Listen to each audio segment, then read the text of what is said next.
সামনাটা খালি করেন।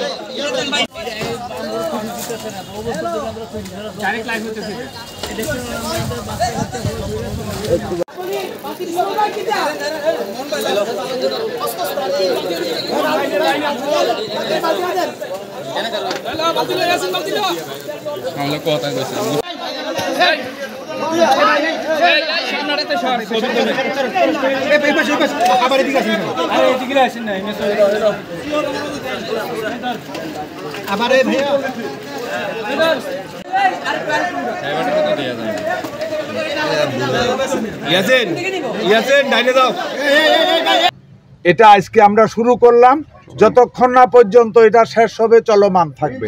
এবং আমাদের বিএনপি থেকে শুরু করে সমস্ত অঙ্গ সংগঠন, হ্যাঁ, এবং ওর বিবেকও আছে সাথে, সবাই মিলে আমরা কন্টিনিউয়াসলি স্বেচ্ছাশ্রমের মাধ্যমে আমরা এটা পরিষ্কার করব। আমরা এখানে নেমে দেখলাম কোদাল দিয়ে কাটা ইম্পসিবল, কারণ এর ভিতরে প্রচুর পলিথিন, প্রচুর ইট।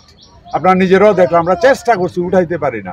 এখন যেটা করতে হবে, বাদ দিয়ে পাইপ দিয়ে পানিটা আউট করাইতে হবে এবং ম্যানুয়ালি হাতে কোদালে এটাকে পরিষ্কার করে করে নিতে হবে।